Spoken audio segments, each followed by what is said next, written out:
best you can. The welder will actually squish it about 1/4 of an inch, so it doesn't have to be perfect, but it helps with starting the resistive welding process at the right spot.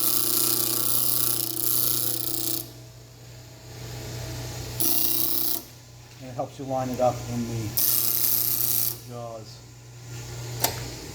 Okay, and then it doesn't matter as long as the blade is straight, not twisted. Just slip it down in here into our jaws. So we're about an 1/8 to 3/16 away, and then out to the edge, and sort of touch the teeth off on that. Those are to help you line it up, but they're not quite perfect in this machine anymore. So we'll adjust it to get it straighter after we get the other blade in. So then again, make sure there's no twist in your blade.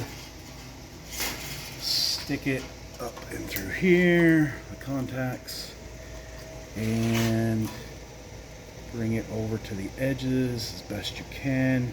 Again, have it above the copper contacts, about an 1/8 or so of an inch. And lock it up. Then you can bring them together.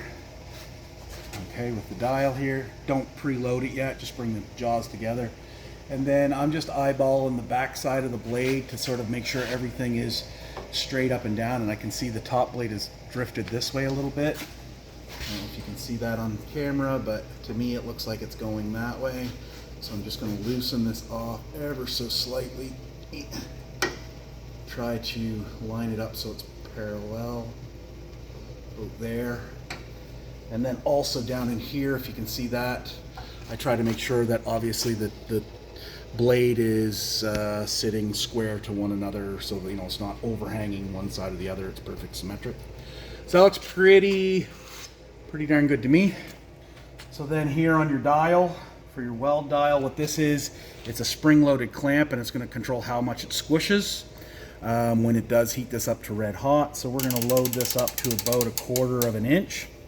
Is usually where I go, a little more. Then our temperature dial here, we want to put it into somewhere between high and medium is usually where I go. You might have to, now this machine's getting old, play with it a little bit because the contacts are kind of dirty inside.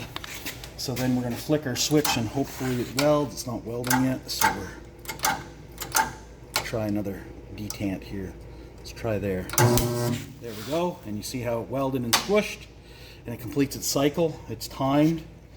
Done. So now we're going to open our jaws.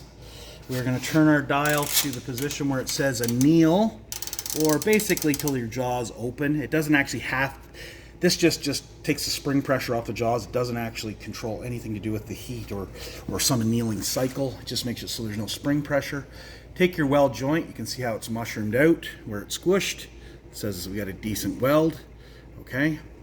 We are then going to close up put the weld in the middle, close up your jaws. Okay, so it's nice and tight. Now what we're going to do is put our dial in low. Okay, and now when we cycle on our welder, it's just going to turn this whole area in here red hot. We're going to bring it to red hot, and then we're going to cycle the switch a few times so we allow the red hot to dissipate slowly, which allows for the air cooling and the annealing process.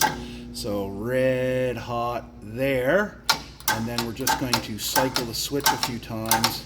As you can see, each time I'm just hitting it lighter and gradually letting it air cool until it's almost nothing. And that is your blade. Last step is to then grind it so that it is flush and essentially looks like a zone like that where the two edges of your blade are nice and smooth. Okay, and everything is parallel.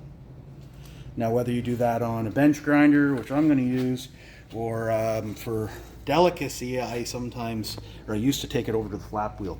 But again, try not to get it too hot as you're grinding.